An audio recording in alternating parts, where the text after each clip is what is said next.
The ground of challenging injustice is gratitude, the heartfelt desire to honor the wonder of that which is, to cherish, to celebrate, to delight in the many gifts and joys of life.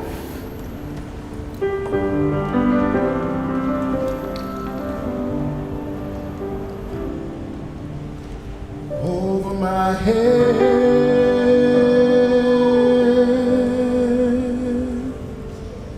I see trouble in the air. Over my head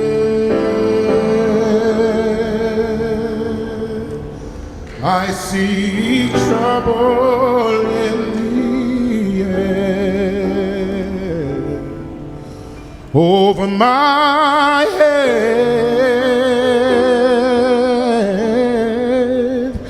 I see trouble in the air.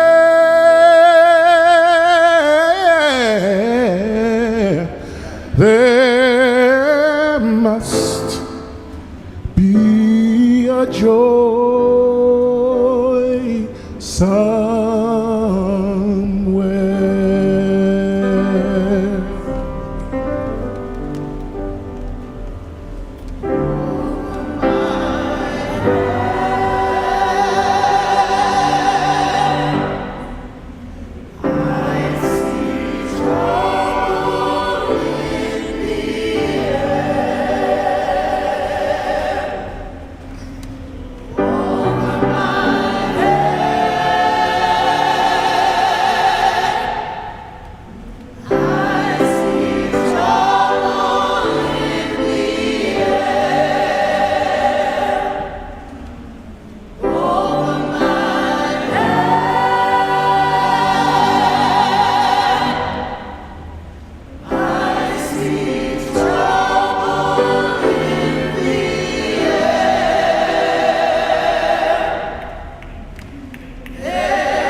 see you.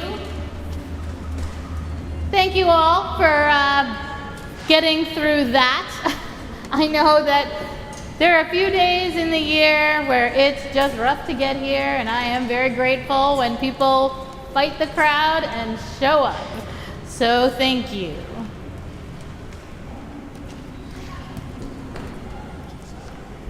Today we're talking about joy. And we're talking about joy because we need joy in our lives. We're talking about joy because there isn't all that much joy going on. Although honestly, today you can't tell that. Because there's a lot of joy happening right now surrounding this place. So let's begin. We enter worship in this same space, in this liminal space, in this not ours, but we're making it our own space, in this online, in-person space, in this where is my theology space. We enter worship in this same space, this these are my people space, in this I need this prayer and music space, in this I've brought my broken heart space. We enter worship sharing space, sharing a vision for the world, sharing breath, sharing silence, sharing this time of worship. It is good to be in this space with you all. Please rise in body or in spirit. I'm seeing a few of you. Tristan, can you turn up 6? We're going to sing together. Now let us sing. You have your hymnals if that's how you want to get the words, or it's in your program for those people who prefer it that way. The point is, we want everyone to sing.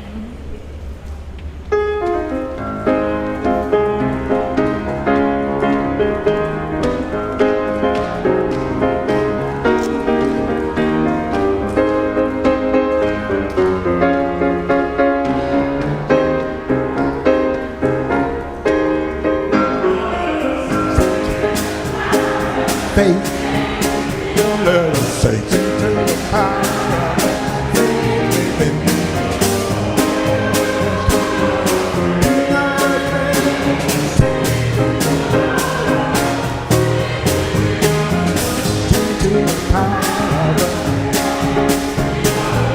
Sing to the power of the hope within. Lift up your voice. Let us sing to the love. Sing to the power of the love. Sing to the love.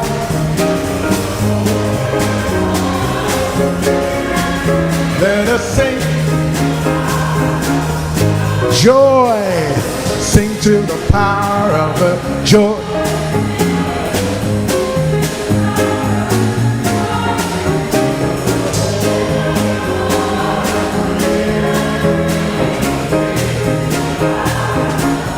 Faith.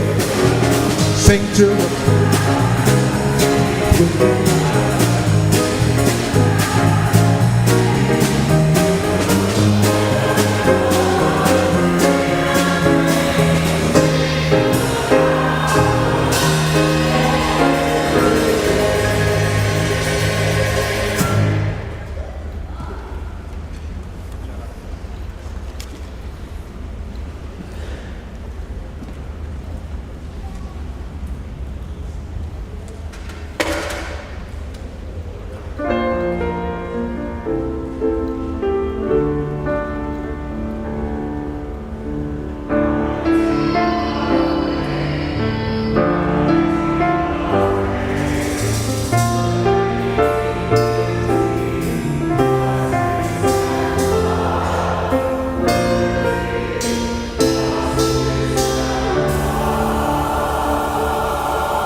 We light the chalice, the fire that guides and unites our church, kindling the flame of love that burns at the center of our faith.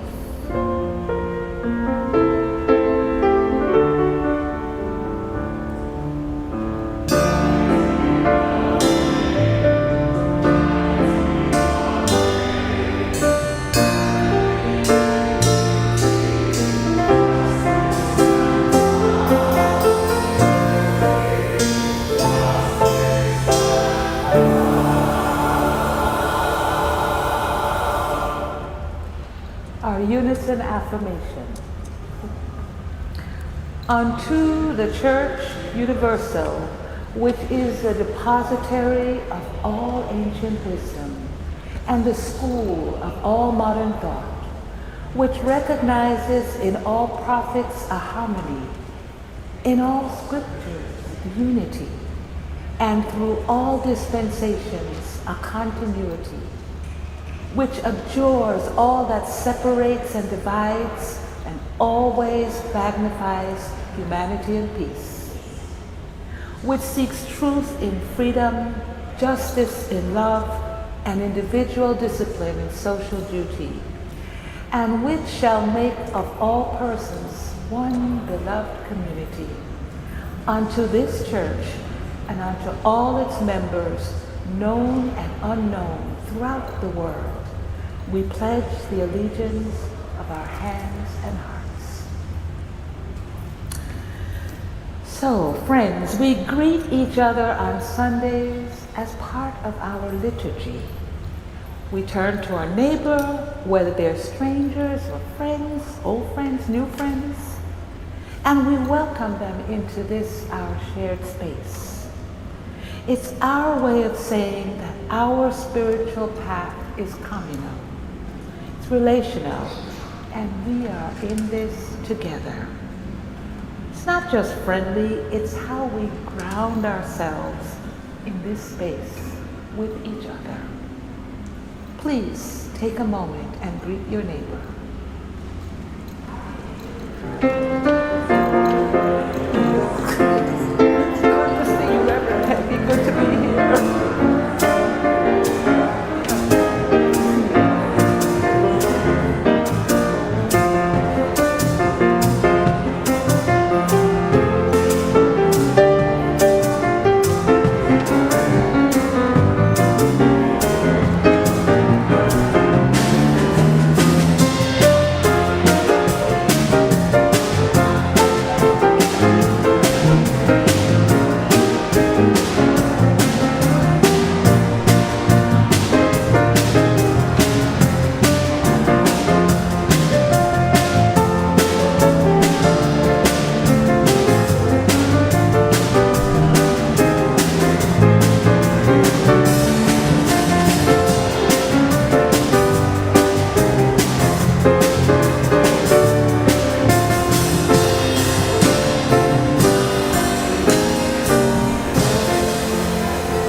We're going to sing our children off to their classes, or some of our children.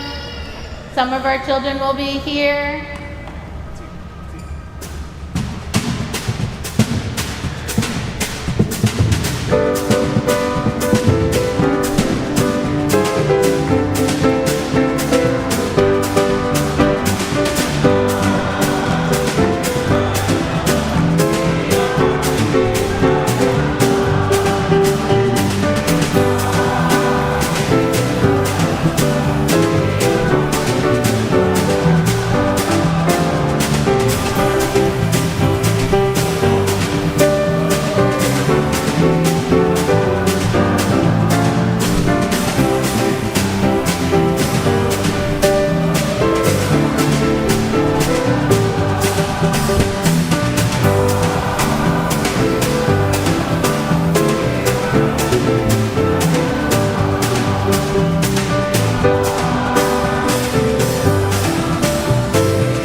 And the last little thing we do before we end our beginning is we just say what it is that's on our minds. What's the last thing we have to let go of? What's the experience we all have? And while there are a whole lot of them, I'm going to say that the one you really can't ignore is that parade is just as loud as we are in here. And if you're in the room, that's the shared experience. And that's going to make the whole let's chime the chime and be silent for a minute a little funny, which is fine with me. It is what it is. Frankly, the joy of liberal religion is you just go with it.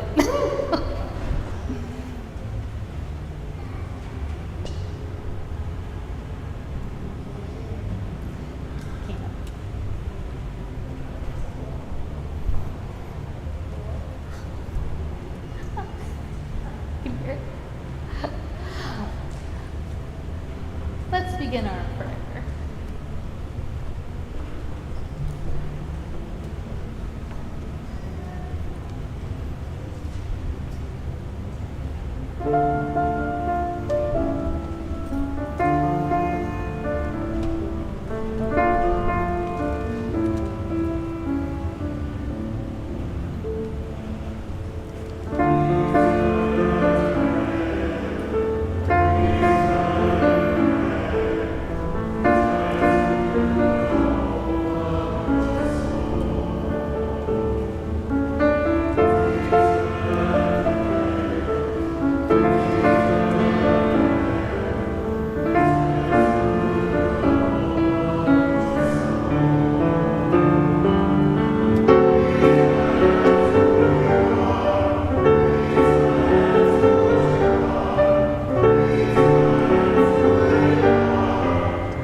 Spirit of life, breath of love, body of all that is, we pray in gratitude, always in gratitude, for the beauty of our lives, for the fullness of our loves, for the gift of being human on this gorgeous planet, in partnership with all the creatures, great and small.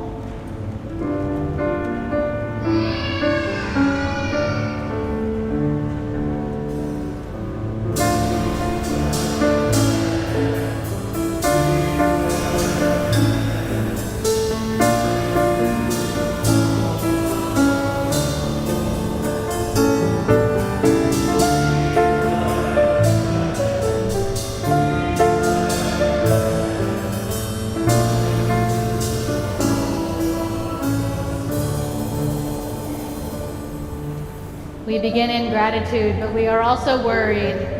Spirit of life, breath of love, body of all that is, we are afraid today. As people from around the globe gather just a few blocks from here as the nations united, we know our ancient planet is fragile and the weight of human consumption and greed is too heavy for Earth to bear.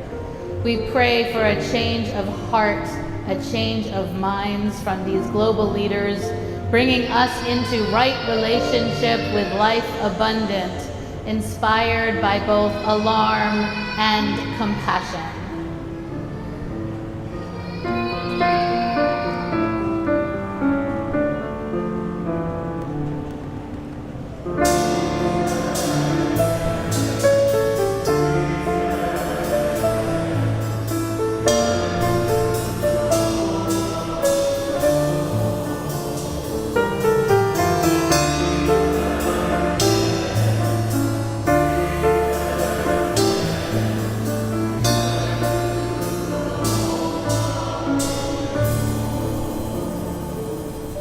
Ours is a nation fragmenting, a culture dividing, a country crumbling, and our people are everywhere grieving. Our people are grieving on our borders, in our hospitals, in our shelters, and on our streets. Spirit of life, breath of love, body of all that is, wrap yourself around all who suffer, and may we too become arms of compassion.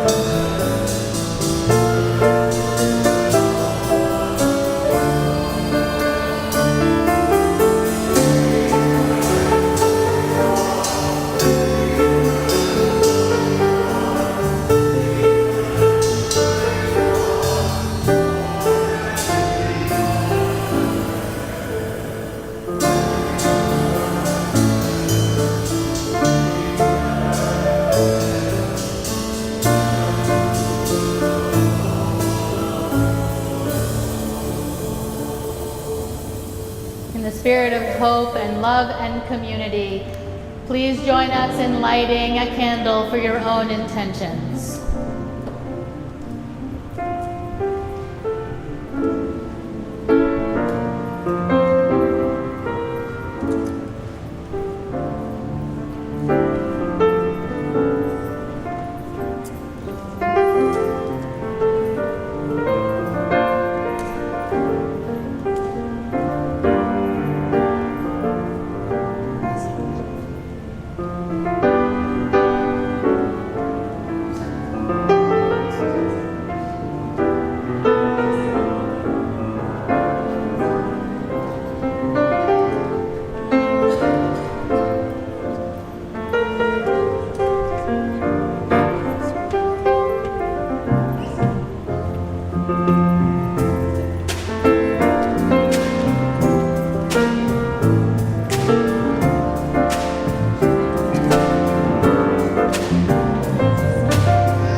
Melt the clouds of sin and sadness, drive the dark cloud away, and give running more to gladness. Fill us with your light, oh, joyful.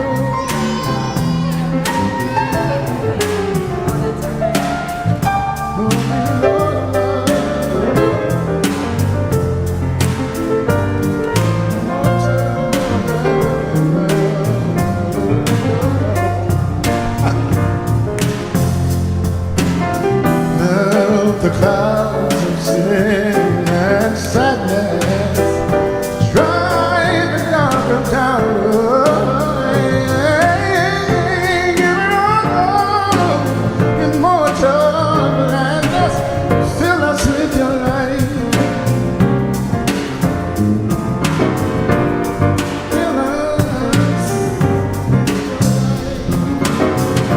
fill us with your light.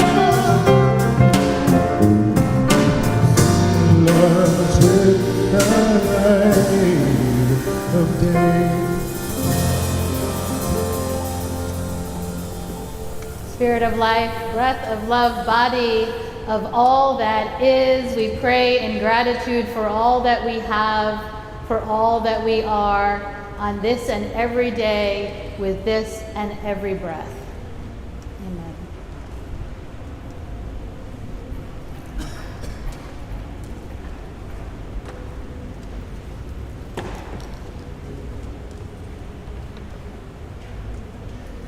In Spanish, the colibrí is also called flower pecker or picaflor.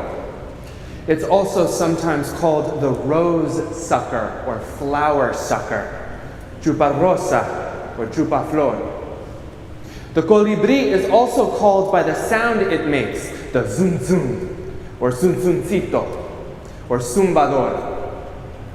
They're also called quinde or tucucito. Do you know what I'm talking about? Here, in English, we call them different names also based on the sound they make. Sometimes we call them hummers, but most of the time we know them as hummingbirds. It is an ancient human practice to look to our non-human family for wisdom, and in the lives of hummingbirds for thousands of years, humans have found insight and cause for veneration. The hummingbird has represented for many peoples and cultures the spiritual virtues of joy, love, hope, and resilience. For some, they are a sign of healing. They are messengers from the other world. They bring messages from loved ones who have passed.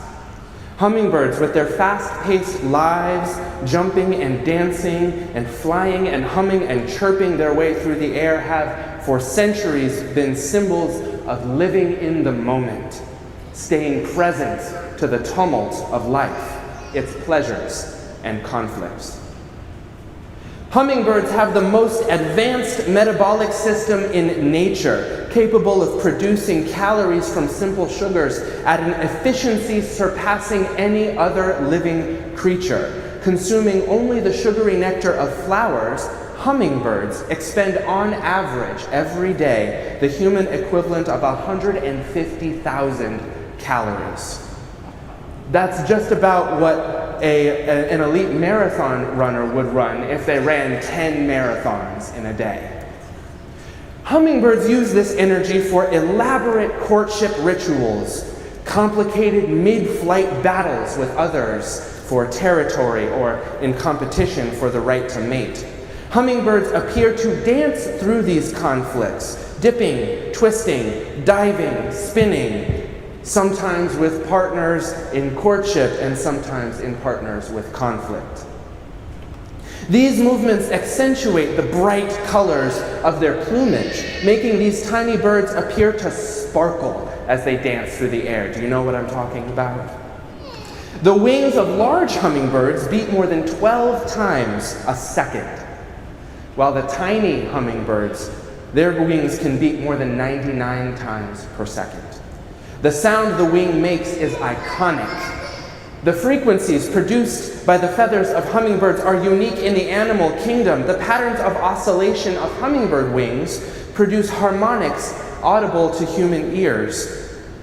They use the sound of their wings to communicate to one another, tuning and turning their bodies mid-flight to produce higher and lower pitched frequencies, alerting one another to the presence of danger or other hummingbirds, sometimes to signal their own sexual availability.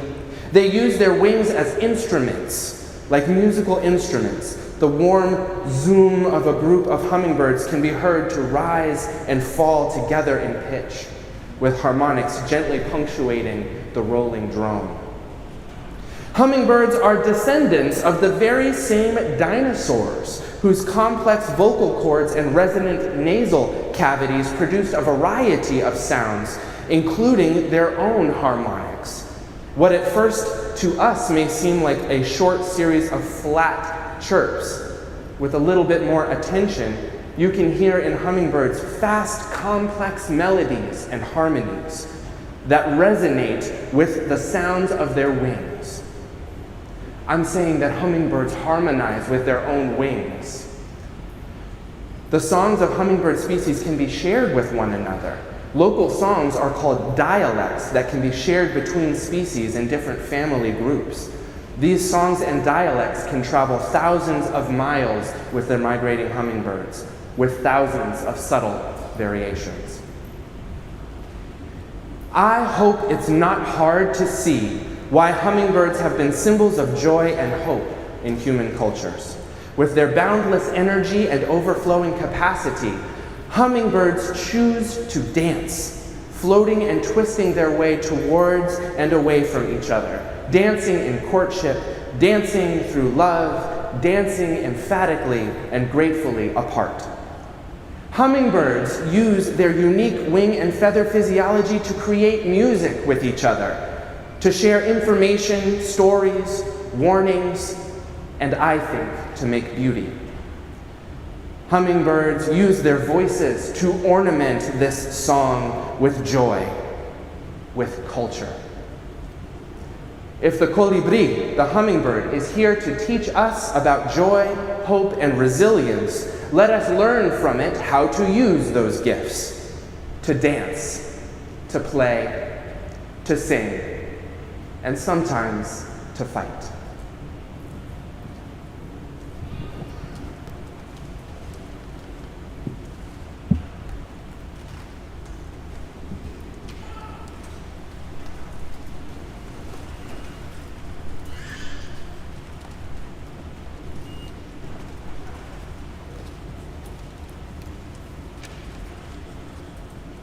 Quincy, you better be singing the loudest.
I'm going to preach from over here. So you all, my back is to you. If you wanted to move, you could, or you can still hear me.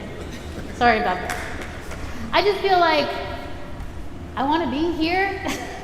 And this sermon is a little lighter, so we're just going to kind of talk it out together. A few years ago, I was in a car. I was with two friends. It was the pre-dawn hours. We were on our way to the airport, and I have to say, now that I say that out loud, these were very good friends because it was pre-dawn hours on our way to the airport. I had an early morning flight, so it was dark, and as we're making our way through this city, and the horizon started to glow. We were sort of heading east, and you know that time right before, like it gets pink, and then it starts to sort of get more yellow. So that was happening, and my friend in the passenger seat started to clap and hoot, started going, woo! And then the friend driving put his 2 fingers, I don't know how to do this, he put the 2 fingers in and he whistled. Can anyone do that? No, I can't do it. I definitely can't do that. You can sort of do it. Okay, so he started doing that. And so as not to be, the loser in the back seat, I was like, woo, on the door. And we were howling and cheering and clapping for the sunrise. I want to say again, it was pre-dawn, early in the morning, pre-coffee, there was traffic.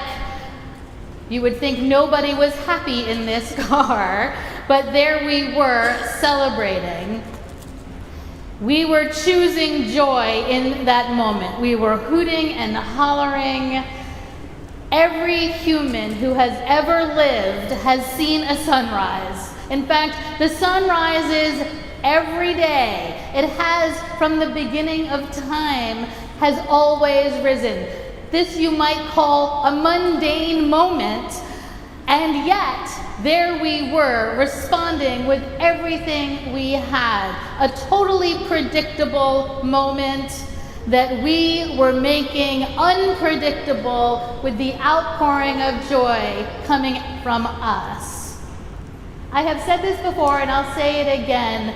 Joy is not in the circumstance. It's in the response.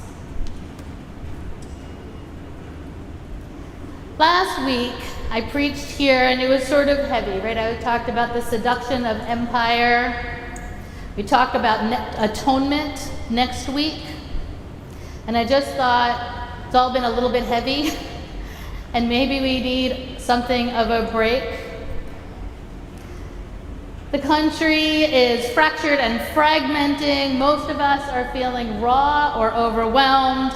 Maybe you're feeling frightened or angry or both. Does that sound familiar?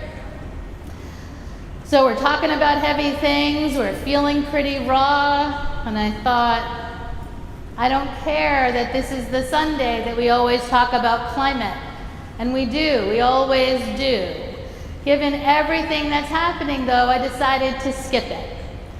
Just not going to get into that heavy subject, right? You know we're in trouble. I know we're in trouble. I know you know we're in trouble. Today, we're not going to talk about it. We're going to talk about joy. Because joy is what we need in this moment. Joy is the nourishment, the food that's going to keep us going.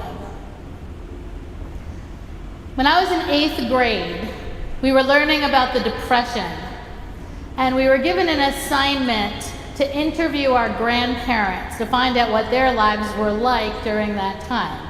So we were, told about poverty and food insecurity, about soup kitchens, about homeless camps, about child labor.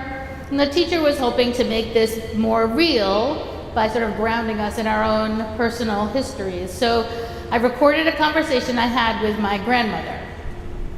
And during this interview, first my grandmother was like, she's like, I don't know what your teacher's talking about exactly. Like, we were poor long before the 1930s. She said, there's a whole class of people who didn't notice that the stock market crashed. So that was actually interesting to me. So we were always poor. We were always food insecure. We were always like one payment away from homelessness. Food was always precious. She said, had one pair of underwear, I washed it in the sink every night. Her father was a tailor. He would bring work home with him every night, and every child in the family, old enough to hold a needle, which she said was about 5 years old, would help to do the work. And she loved it. She loved that all the families hung out on the roof because apartments were too small for families with all those kids. And that rooftops all over the Lower East Side were second bedrooms for every family in the building, creating this experience of a sleepover every night of the year, except in the dead of winter. She loved how helping her father taught her how to sew. She loved commuting to work when she was 14 years old, skirting the new labor laws. She loved the sophistication she felt as a middle school dropout pretending to be 16 in an uptown office where she saw a phone for the first time and got to wear stockings.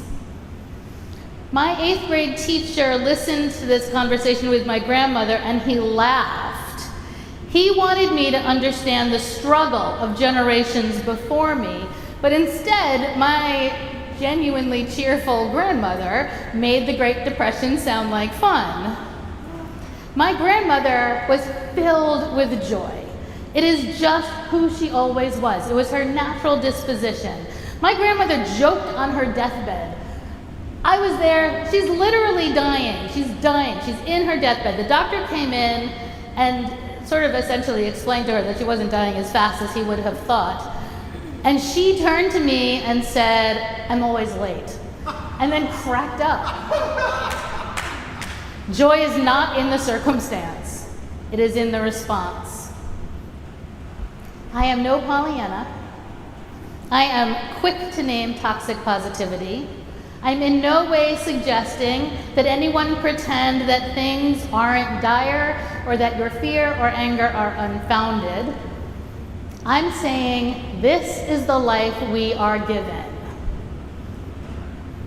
We can opt for joy. And opting for joy from time to time is not a betrayal of people suffering, and it is not a denial of a crisis. It is a necessary framework for survival. And more than survival, it's what makes survival worthwhile. It's what makes the fight worth our time. Joy is the source of our power. And joy is available when we want it. I mean, like right now, right? This parade is a pain every year. Our staff talk about it in advance. We've marked it on our calendars. We strategize how we're going to figure this one out. We know a lot of people aren't going to come to church that day. It is loud. It's crowded. It starts early. It ends late. It's impossible to walk through those sidewalks. It is nearly impossible for people to go from the west side to the east side. I mean, we had Jason out there trying to tell Christina like how to get across the street. And you can hear them in here. Right? I'm not lying. There it is. And that parade is so much fun. I mean, really, you can hear them in here. People get into those subway cars. Everyone's in their matching Mexican jerseys. There are strangers all dressed up in their best red, white, and green. There are kids sitting on their father's soldiers, waving their flags. There are people speaking the language that they love. There are trumpets. There are street vendors. There's churros. There are chicharrones. There are people dancing salsa down the middle of Madison Avenue, I think right now. It is amazing. There are tens of thousands of people. They are remembering the struggle. They're remembering independence. They're remembering that the fight is worth it and even joyful when they do it together. And we might be annoyed at the inconvenience, but we can also rejoice at the magic of it. Our response is a choice. Joy is there for the taking. Joy is available right here, right now. On cue. I saw yesterday a picture of a beautifully quilted laundry basket. And I laughed. I thought, who needs a beautiful laundry basket? But you know what? Maybe we all do. We definitely need clothes that bring us joy. I mean, do you have a favorite cardigan? Or a scarf? Something you like to wear in your hair? A pair of socks that make you laugh? I actually have a note here that says, look at Christina or Katie. Am I wrong?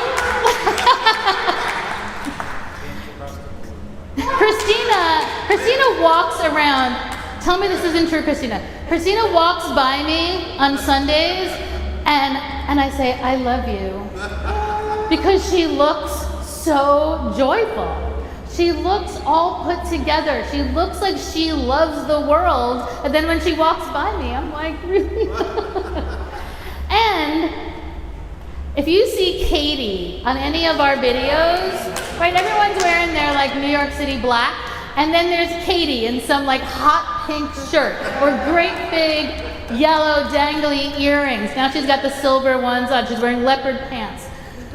Janice Marie over here, when I met Janice Marie, it was with her twin sister Hope. We were on an anti-racism committee, which meant that every time I saw Janice and Hope, they were together and they're identical twins. So I had to figure out very quickly how I was going to ever know which was which.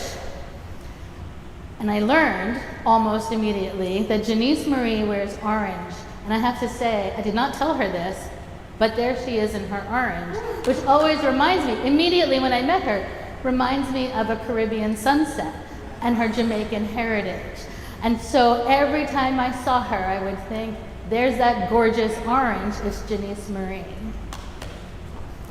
We should all be wearing clothes that bring us joy. We should be dressing ourselves up in whatever we want, because life is complicated and painful. So let's wear things that make us happy.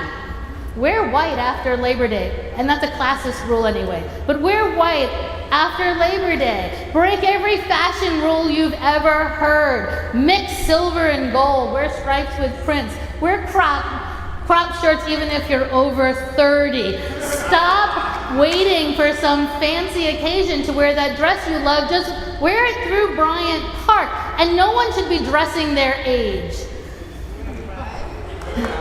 Right? Dress whatever age you want. Hey, do you all know Dylan? Yeah. Dylan is back there. Dylan is a 20, he's in his 20s. I will not out you with your age. He's a white man in his 20s, and I knew this would be true. You're wearing a three-piece suit today, aren't you? Yes, that's right. I wrote it down here because I knew it would be true, because I have never met Dylan without a three-piece suit. Wool in winter, seersucker in the summer, sometimes with a big 20s straw hat when we're having our picnic over in Central Park. There are people who just know how to do what they want to do, who know how to deck out, dress up, wear heels, wear flats, grow your hair long, cut it short, do your nails. I heard Gracie had some fabulous nails. Brother Zachary has done his nails. I did my nails yesterday. Do it. Do whatever it is. All of it for the fun of it. We are here for one life, and this is it. So whatever it is that brings you joy, do it. Opera season is starting. I bet Jason knows that. There's a museum in Harlem that's opening in November. Darnell has a show over in Soho in October. Do something iconic, like walk across the Brooklyn Bridge. There's a free dance class at Bryant Park. Whatever it is that brings you joy, do it. We are lonely, we're stressed, we're bickering, we're compulsively online, we're holding grudges, we're making mountains out of molehills. We are trying to control whatever we can control, just looking for somewhere to release anxiety and anger. Find new things. Do old things. Find a new friend. Invite someone to something. Remember, joy isn't in the circumstance. It's in the response. And the X factor in that is you and me. All of us. So before we leave today, I have brought babka. I brought cinnamon babka because my son said, if you want to bring joy, you should bring cinnamon babka. And so I did. I have several back there, plus a chocolate, because apparently some people like chocolate. I would love for you to grab a cup of coffee and some babka and sit yourself down and have a conversation with somebody, because life is too short. We only have this one. We are only here right now. We have no idea what's next. So let's just sit back, have a conversation, and enjoy ourselves.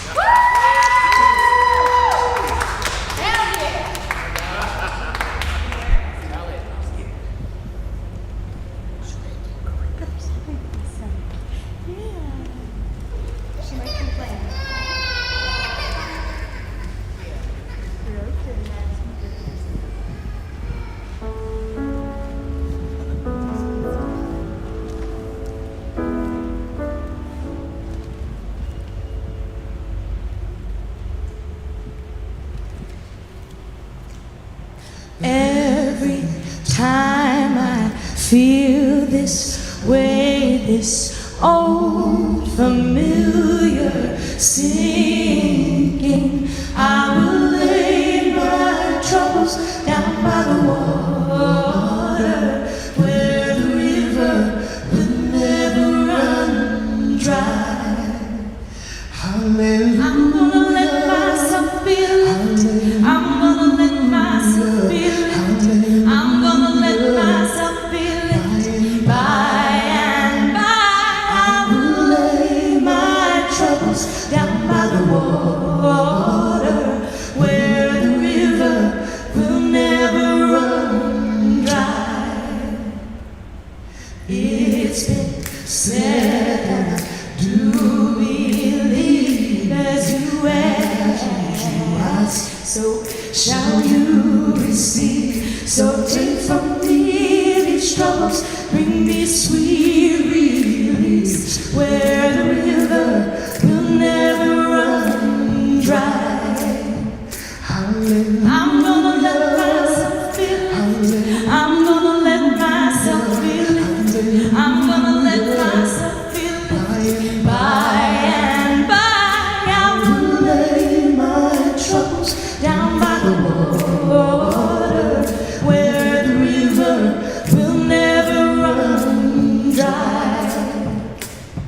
There is a river in this heart of hearts, with the knowingness of my highest good. I am willing, I will do my part, where the river will never run dry.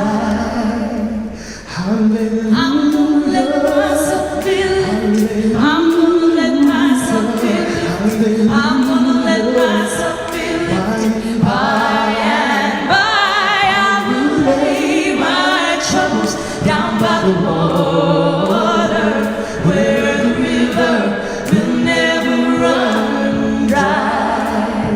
Hallelujah. I'm gonna let myself be lifted. I'm gonna let myself be lifted. I'm gonna let myself be lifted. By and by, I will lay my troubles down by the water, where the river will never run dry. Where the river will never run dry. This river will never run dry.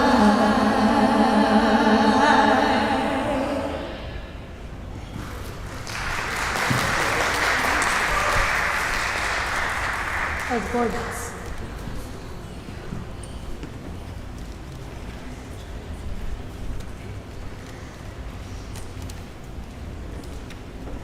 So we come to the end of our service. Again, please join us for a little babka. Let us be companioned by gratitude, directed by empathy, sourced by joy, and let love be our guide as we walk each other home. Let's extinguish our chalice.